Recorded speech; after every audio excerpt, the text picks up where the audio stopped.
Oh,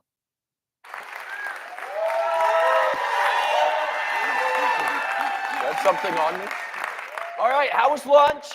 Everybody good? Full, happy? All right, great. Well, before we get into, we got two more speakers. I've got a couple things to say. First of all, thank our sponsors again. Northwest Vista College. Do they do that anymore? They don't think that is Arsenio Hall, right? Like that's old. Okay, yeah. The Peace Center. What? Woo, raise the roof. No one does that anymore either. No one does that anymore.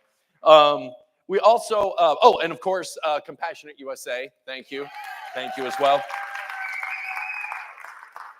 And I don't know if you've noticed that we have some friends on the stage with us today, and I want to thank our ASL translators. Come on out, get a thank you. She hates that. I love it that she hates that. Yes.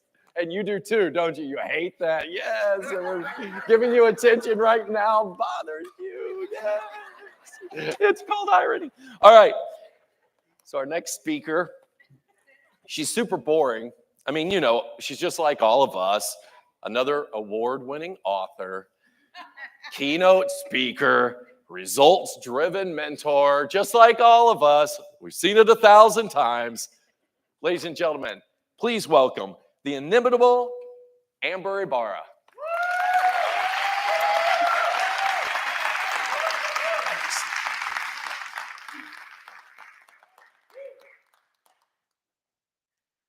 Today, I want to illuminate a truth that we often forget. Although we may feel alone in our traumas and in our struggles, maybe even in experiencing some of our success, it doesn't mean that we actually are alone. In fact, tapping into the ultimate power of healing, happiness, and well-being, although it starts with us, it ultimately takes community.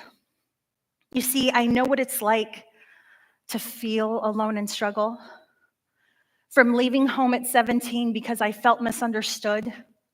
Then again, looking back, which teenager didn't?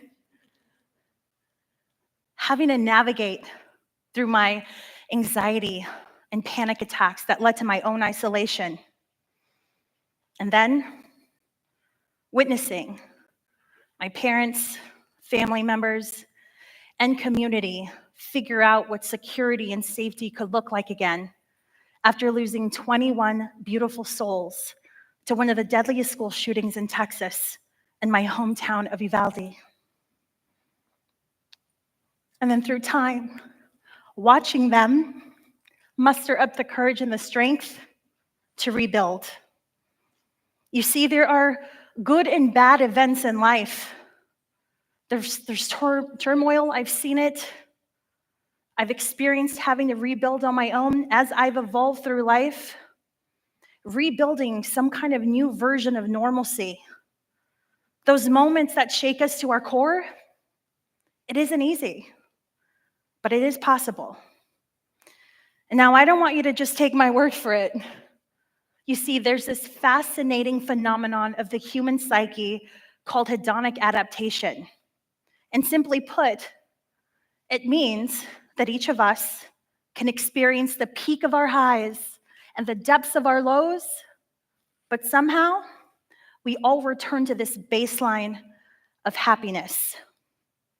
And in order for you to really understand the concept, I need to first tell you about how I discovered it. 6 years ago, I found myself in one of those lows. I decided to think about what did I want next for me? And let me give you context. In the outside, on the exterior, I seemed very successful. I was in my 20s still, in my late 20s, but I was running a very successful construction company. I was traveling the world. I was publishing my first book. And well, as I knew that I had to face some challenging moments, I did what any regular person would do, which is book a trip to Europe and escape from it all. Sounds pretty fun, right? Here's the thing about trying to run away from your problems. You can't get too far. No matter what corner of the world you fly yourself to, no matter what ocean view you're sitting in front of, sipping a latte, I mean, you can't escape what's in here. You can't escape those negative thought patterns. They follow you everywhere you go. So soon enough, after that very fun time, I came back after backpacking for a month, and I had to sit with myself. I had questions come up like, well, what's next? My entire identity was locked in who I was over here. I was a woman in construction. I was an entrepreneur, baby. And then it hit me. I had this realization that even when we feel like we're starting from the ground up, not me, not any of you sitting here, we're never starting from scratch. We're starting from experience. But as we all go through those dips and twists in life, I found myself struggling. What's next? Who am I working to become? Maybe you found yourself in one of these moments. Maybe for you it looked like going through a divorce, getting laid off at work, having to find a new career path. Maybe for you, you've also experienced what it feels like to lose your identity and have to rebuild again. Soon enough, I found myself going online. I was typing things on the internet like, how to build back my confidence. How can I find my happiness again? And then the big one, how can I feel less alone? You see, each and every one of us has experienced a moment like this. And to prove that, by the way, I do see in the audience, you all look fabulous. Thank you for being here today. But I need you to help me with something. I want you to take a moment and look around the room. Take a look to the people to the right of you and to the left. Now even maybe take a look at those behind and in the front. I hear you laughing over there. I love it. We see smiles in the audience, people so fantastically well dressed. But here's the commonality that we have. We all have a story. And just like I have a story, you have a story. The interesting thing is, maybe you locked eyes with someone in the audience, and little do you know, they may be struggling with something in this very moment that you know nothing about. I don't know about for you, but for me, that brings a sense of solace. I'll tell you why. I don't feel so alone knowing that we all want to feel happy, that we all want to feel connected and seen and heard. And let me tell you this much. If you're experiencing some kind of low season of life right now, remind yourself that you're 100% capable of getting through it. Not because I said so, but because you're here today. I hope by now that you realize this isn't just a talk for me. This is a call to action. And I hope that the next few things I'm going to share with you today help you to experience that. So, going back to 6 years ago, I'm in the middle of getting my business dissolved. You see, I was holding this shame and this secret. Remember all that cool on the exterior, on the outside, traveling around the world, publishing a book? The truth was, I had to dissolve that business because I could not go one more day in a partnership that was mentally and physically abusive. I had to find myself again. And so, while I was back on the internet, I ran across this happiness expert, Dr. Laurie Santos out of Yale University. I dug so deep into her work that I decided to get certified in the science of well-being, and for 10 weeks, I studied rigorously so that I could change my own state of mind and hopefully help others do the same. And here's some of what I learned. One of the biggest things that I've implemented since then until now is I've been intentional about seeking community and social connection. You see, community and social connection can look like many different things. I'm looking out into the audience today, and I know that there are loved ones of some of the other speakers who are on this stage, and I'm so happy that you're here.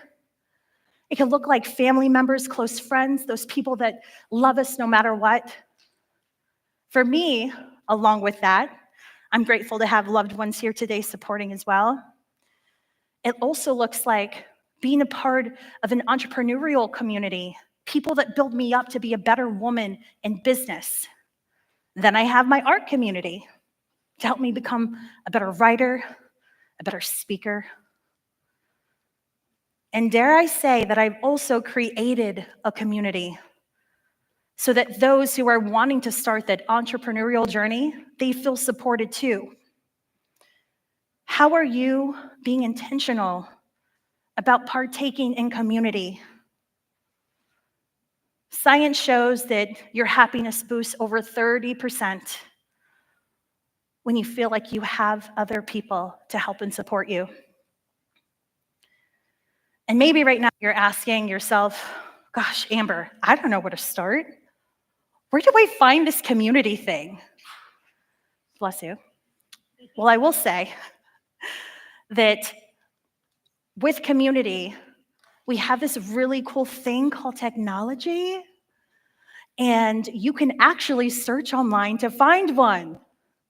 But even if then you feel like you've searched, you still can't find a community you feel you truly belong to, well, I say, maybe this is your calling to go out and create one.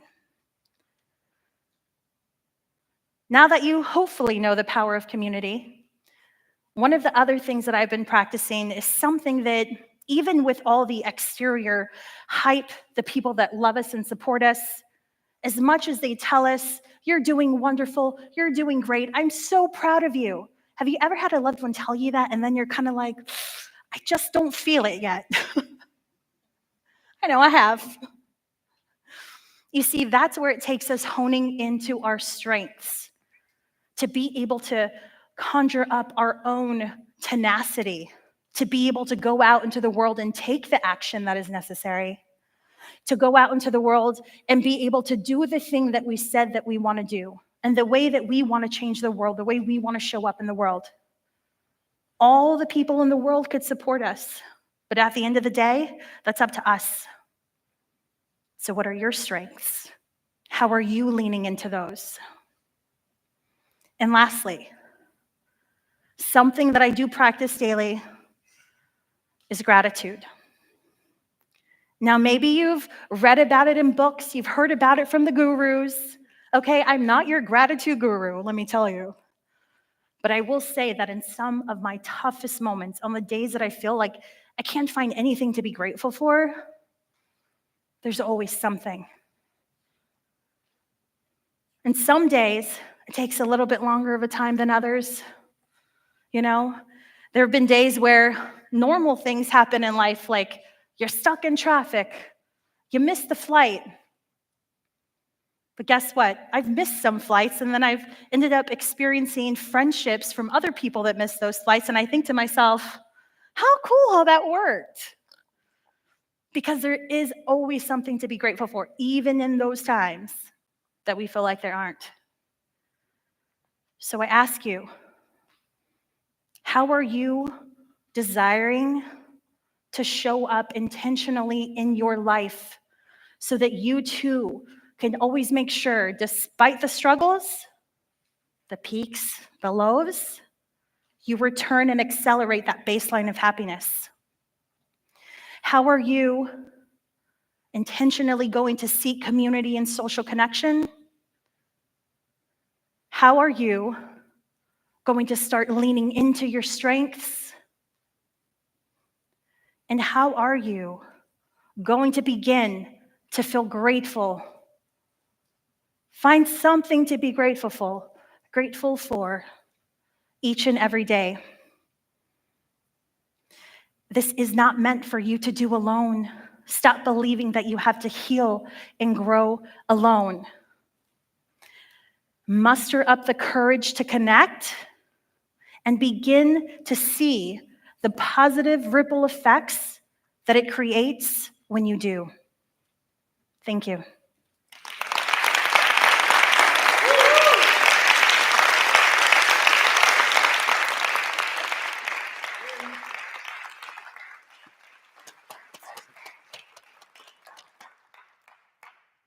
Okay, so our last speaker, she's a photojournalist for the San Antonio Report, but also, this is really cool, she's an artist documenting the stories of women leaders through the Herstory Project. Instead of history, it's herstory. You got it? Yeah, okay, I thought I was the only one. Okay, but very cool, and that's just the half of it. Wait until you hear, ladies and gentlemen, Bria Woods.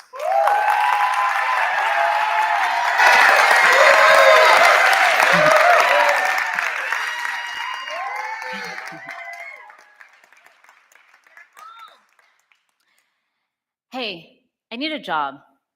Can you help me find one? I'm also looking for a place to call home. Could you help me put some food on the table tonight? And you know, I'm a little lonely these days. Would you like to be friends? But what if I told you that I've been to prison? What's going through your mind now? Do you still care about my needs? Do I still have your trust? Am I still worthy of your compassion? And I get how you might feel right now. Many of us at some point were taught to be fearful of those who have been to jail or prison. The narrative that many of us grew up believing is that they're beyond hope and never to be trusted again. In general, we treat jails and prisons like a trash can for humanity, discarded, out of sight, out of mind. And even for those who do re-enter society, we interact with them at arm's length. And for dangerous and violent criminals, that fear and mistrust is well placed. But for those who are not, even when they've done the hard work to overcome their past choices and rehabilitate, they're not truly free. Instead, they're met with what feels like a second sentence and caught in this nebulous web of collateral consequences that restricts their ability to find true stability. The reason this matters to me is because while I have not been to jail or prison, I have close family members who have. Dealing with the legal system is not just exhausting and dehumanizing for the accused, but also for their families. I know what it's like to see a loved one be treated as less than human, even after they've already served their time, received an education, and are working hard to stand on their own 2 feet. And that is a burden I shoulder with my family every day. This experience is what planted the seed for the story I'm going to share with you today. In my second year as a photojournalist, I pitched my first long-form photo essay to document participants in a new program called Freed Texas. Freed stands for Finish Recidivism Through Education, Employment, and Divinity. It's a 9-week course designed to give participants the education, resources, counseling, and funding they need to stay out of jail and prison. And that is where I met 3 people who changed my life. Ken Dixon, Camille Campos, and Maria Avila said yes to this program in the summer of 2023. Over the course of 12 weeks, they welcomed me to nestle into their lives and follow them closely, both inside and outside the classroom. They invited me into their homes. They introduced me to their children, their parents, their partners. We shared meals together, and they also shared their stories with me. They opened up about the painful and often trauma-filled moments of their lives that it led to incarceration and battles with addiction. Ken, Camille, and Maria have spent more than 52 years behind bars combined. And even when they worked through the challenges of their past choices to rehabilitate, What they taught me is that how different their stories would have and could still be if only they were met with more compassion in our community. Let me introduce you to Ken, Camille, and Maria. Ken Dixon's childhood started out pretty normal. He grew up in San Antonio, and his life was adorned with football, comic books, band, theater. But then his family moved in the mid to late 90s to the Lincoln Heights courts on San Antonio's west side, where he was exposed to rampant gang activity. He shared with me that even members of his own family taught him the ropes of gang culture. At 12 years old, Ken purchased his first car. At 13, he was making $5,000 a week dealing drugs with other gang members.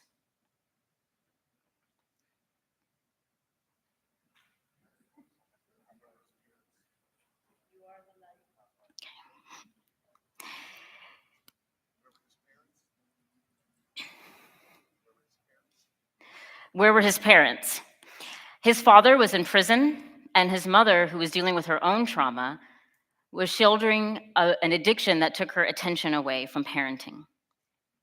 Ken experienced his first stint of incarceration when he went to juvenile detention for being caught driving underage.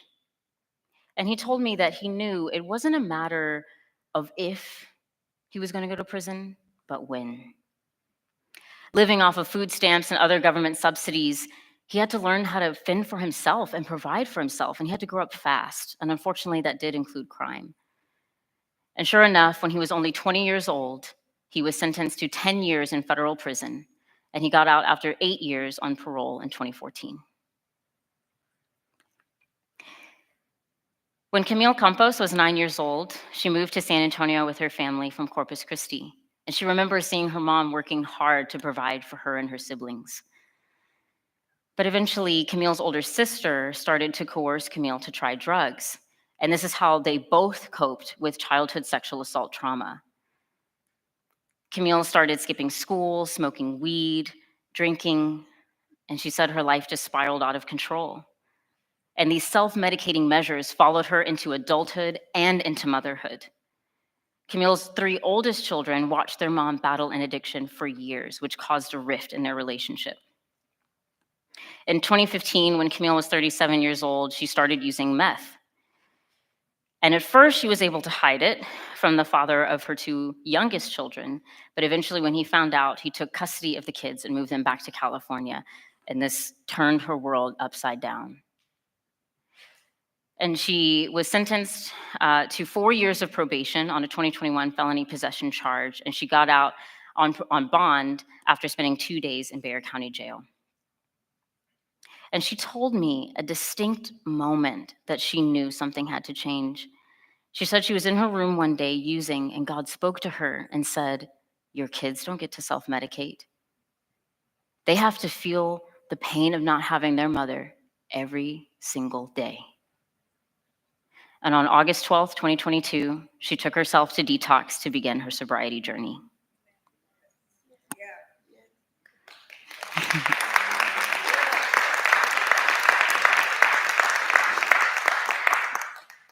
Maria Avila grew up in a big family. She was the youngest of 10 children.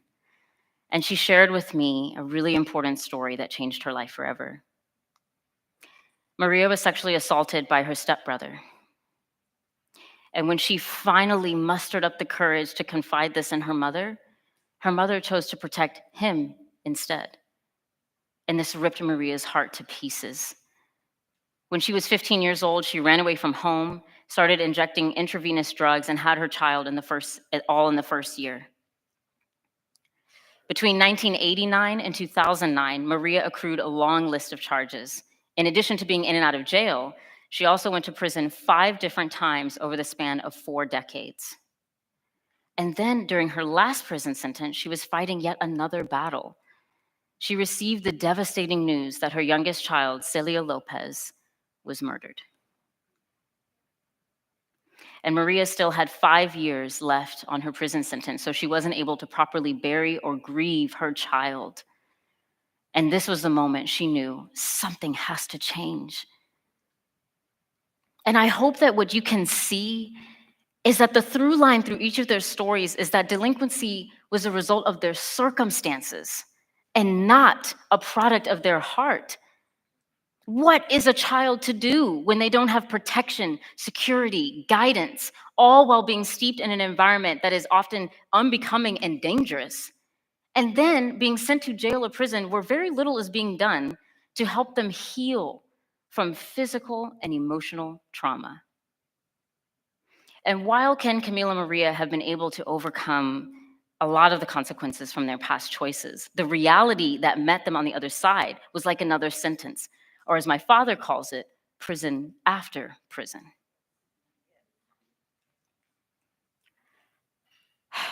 Gabriel Chen said it well in his research paper published in the Academy for Justice.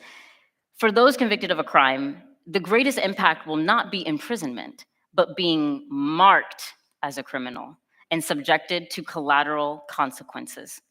Collateral consequences include such crucial things, such as losing access to housing benefits, health benefits, being able to find stable employment with a livable wage. Sometimes those with convictions can face voting restrictions. You can be barred from holding certain elected offices, and you can even lose your Second Amendment right, just to name a few. But the Council of State Governments Justice Center has counted more than 40,000 collateral consequences, which vary from state to state and are largely unregulated. Even things you wouldn't think about, like you can be kicked off of a dating app or be prevented from renting on Airbnb or even lose access to federal housing assistance, which disproportionately impacts those facing homelessness because often they have criminal trespass charges, which could be just as simple as sitting or sleeping on a bench you were told not to. So what can we do? One solution is getting your record expunged. In 2021, the Bexar County District Attorney's Office launched its Second Chance for Success program, which helps those with arrest and misdemeanor convictions get their record expunged and get support services. But it is often a lengthy and costly process. And the thing is, because your record can follow you for your entire life, even across state lines, getting your record expunged can be like getting a second lease on life. But generally, only arrests and charges can be expunged, not convictions, which means that roughly half of those who are seeking expungement, or the people who need it most, can't get it. Another solution is the ban the box policy. In 2016, the city of San Antonio enacted its ban the box policy, which removes questions about criminal history from city job applications. Nationally, 37 states have enacted this policy, and only 15 employ this policy in the private sector. I loved what this local attorney with easy expunctions said. He said, "Wouldn't it be better public policy to not foreclose hope on people?" While Ken, Camille, and Maria have achieved so much, they are still facing an uphill battle. Today, Ken coaches a nonprofit youth football team, which gives kids in the same neighborhood that he grew up in a real alternative. Last summer, I got to watch Camille celebrate her first year of sobriety, and now she has a job. Yes.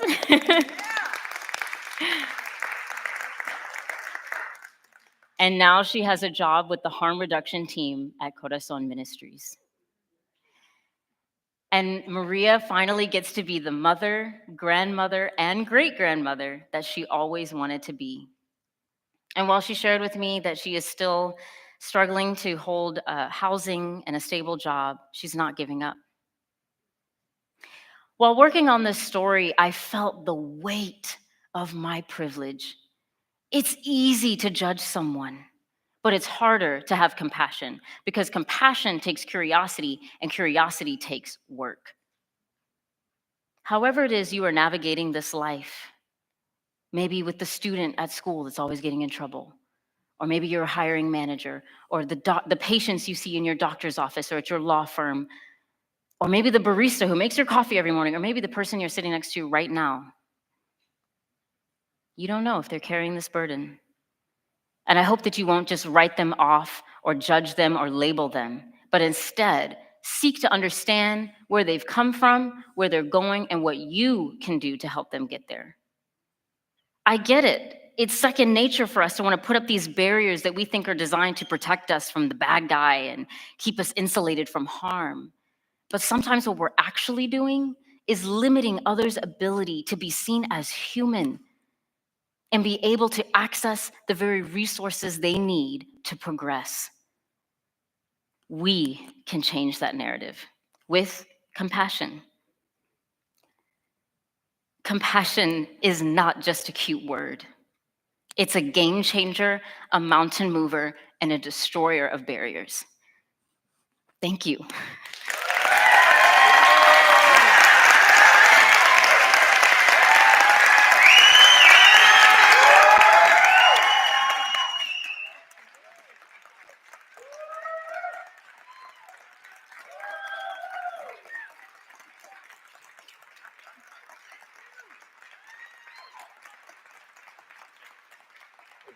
Hi. What was it like spending 12 weeks with Ken, Camille, and Maria? Well, I would like to think that it was pleasant. But that is weird to have a photojournalist following you around with a $5,000 camera. What was it for you experiencing this, right?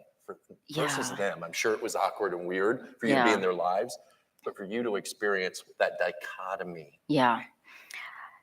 It was humbling. It changed my life. It changed my outlook. And it's easy, like I said, it's easy to judge people, but it's harder to lean in and say, I want to know more about that pain point. Tell me more about this experience. And what Ken, Camille, and Maria taught me is they don't carry the shame that maybe you think they should. They didn't tell me this story with their head bowed. They shared their testimony with pride and hope. And it showed me this is how we break those barriers, by just leaning in and understanding people. And something that I had in my mind when I was working on this story was from Zora Neale Hurston's Barracoon. In her foreword, she talks about going to interview the last known slave who came on the last slave ship to America. And she said, I was sent to ask. And I carried that with me for those 12 weeks. And I was like, I was sent to ask.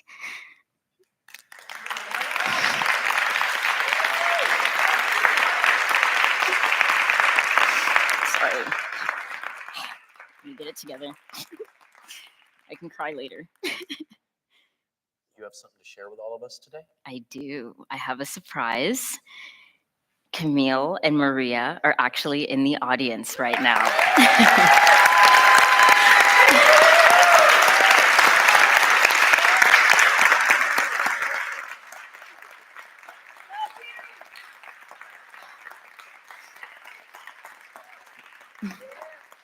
And today is Maria's birthday. Happy birthday. Go, Maria. Go, Maria. Go, Maria. Happy Birthday, dear Maria. Happy birthday to you.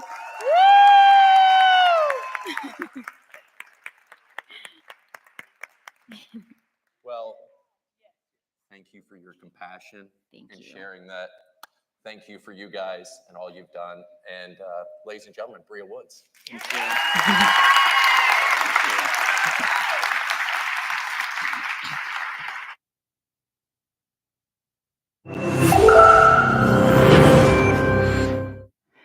When people find out I write about time management, they assume two things. One is that I'm always on time, and I'm not. I have 4 small children, and I would like to blame them for my occasional tardiness, but sometimes it's just not their fault. I was once late to my own speech on time management. We all had to just take a moment together and savor that irony. The second thing they assume is that I have lots of tips and tricks for saving bits of time here and there. And sometimes I'll hear from magazines that are doing a story along these lines, generally on how to help their readers find an extra hour in the day. And the idea is that we'll shave bits of time off everyday activities, add it up, and we'll have time for the good stuff. And I question the entire premise of this piece. But I'm always interested in hearing what they've come up with before they call me. So some of my favorites: doing errands in a way where you only have to make right-hand turns, being extremely judicious in microwave usage, so it says 3 to 3.5 minutes on the package. We are totally getting in on the bottom side of that. And my personal favorite, which makes sense on some level, is to DVR your favorite shows so you can fast forward through the commercials. And that way you save about 8 minutes every half hour. So in the course of 2 hours of watching TV, you find 32 minutes to exercise, which is true. You know another way to find 32 minutes to exercise? Don't watch 2 hours of TV a day, right? Anyway, the idea is we'll save bits of time here and there, add it up, we will finally get to everything we want to do. But after studying how successful people spend their time and looking at their schedules hour by hour, I think this idea has it completely backward. We don't build the lives we want by saving time. We build the lives we want, and then time saves itself. Here's what I mean. I recently did a time diary project looking at 1,001 days in the lives of extremely busy women. They had demanding jobs, sometimes their own businesses, kids to care for, maybe parents to care for, community commitments, busy, busy people. I had them keep track of their time for a week so I could add up how much they worked and slept, and I interviewed them about their strategies for my book. One of the women whose time log I studied, she goes out for a Wednesday night for something. She comes home to find that her water heater has broken, and there is now water all over her basement. If you've ever had anything like this happen to you, you know it is a hugely damaging, frightening, sopping mess. So she's dealing with the immediate aftermath that night. Next day, she's got plumbers coming in. Day after that, professional cleaning crew dealing with the ruined carpet. All this is being recorded on her time log, winds up taking 7 hours of her week. 7 hours. That's like finding an extra hour in the day. But I'm sure if you had asked her at the start of the week, could you find 7 hours to train for a triathlon? Could you find 7 hours to mentor 7 worthy people? I'm sure she would have said what most of us would have said, which is no. Can't you see how busy I am? Yet when she had to find 7 hours because there is water all over her basement, she found 7 hours. And what this shows us is that time is highly elastic. We cannot make more time, but time will stretch to accommodate what we choose to put into it. And so the key to time management is treating our priorities as the equivalent of that broken water heater. And to get at this, I like to use some language from one of the busiest people I ever interviewed. By busy, I mean she was running a small business with 12 people on the payroll.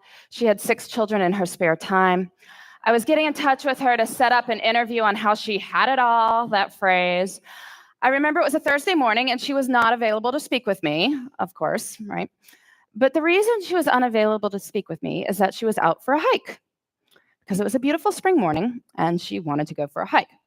So, of course, this makes me even more intrigued. And when I finally do catch up with her, she explains it like this. She says, listen, Laura, everything I do, every minute I spend is my choice. And rather than say, I don't have time to do X, Y, or Z, she'd say, I don't do X, Y, or Z because it's not a priority. I don't have time often means it's not a priority. If you think about it, that's really more accurate language. I mean, I could tell you I don't have time to dust my blinds, but that's not true. If you offered to pay me $100,000 to go dust my blinds, I would get to it pretty quickly. Since that is not going to happen, I can acknowledge this is not a matter of lacking time. It's that I don't want to do it. Using this language reminds us that time is a choice. And granted, there may be horrible consequences for making different choices. I will give you that. But we are smart people, and certainly over the long run, we have the power to fill our lives with the things that deserve to be there. So how do we do that?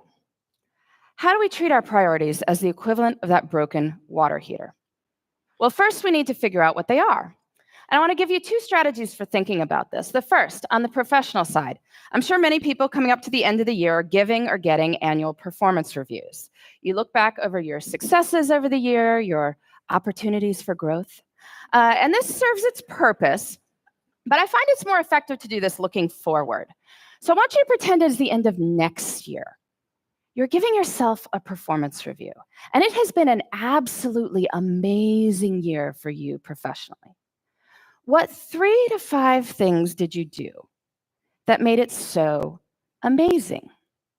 So you can write next year's performance review now.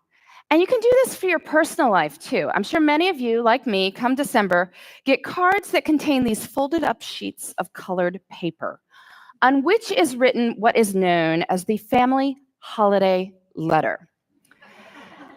Bit of a wretched genre of literature, really, going on about how amazing everyone in the household is, or even more scintillating, how busy everyone in the household is. But these letters serve a purpose, which is that they tell your friends and family what you did in your personal life that mattered to you over the course of the year. So this year's kind of done, but I want you to pretend it's the end of next year. And it has been an absolutely amazing year for you and the people you care about. What 3 to 5 things did you do that made it so amazing? So you can write next year's family holiday letter now. Don't send it. Please, don't send it. But you can write it. And now between the performance review and the family holiday letter, we have a list of 6 to 10 goals we can work on in the next year. And now we need to break these down into doable steps. So maybe you want to write a family history. Well, first you can read some other family histories, get a sense for the style. And then maybe think about the questions you want to ask your relatives, set up appointments to interview them. Or maybe you want to run a 5K. So you need to find a race and sign up and figure out a training plan and dig those shoes out of the back of the closet.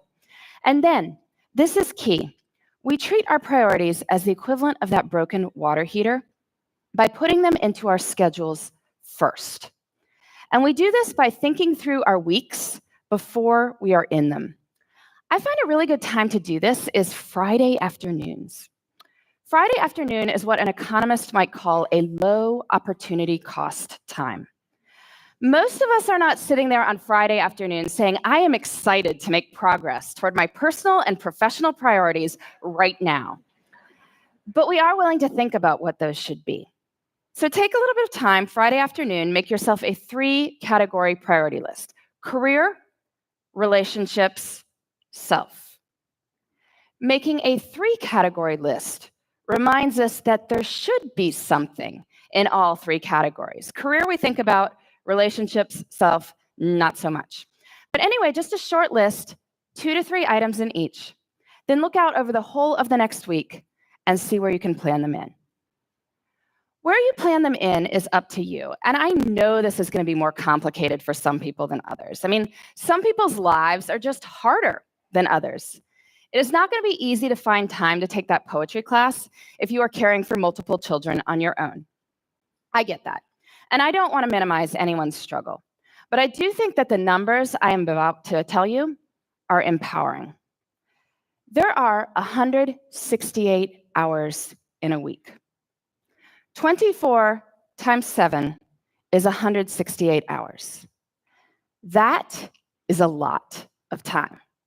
If you are working a full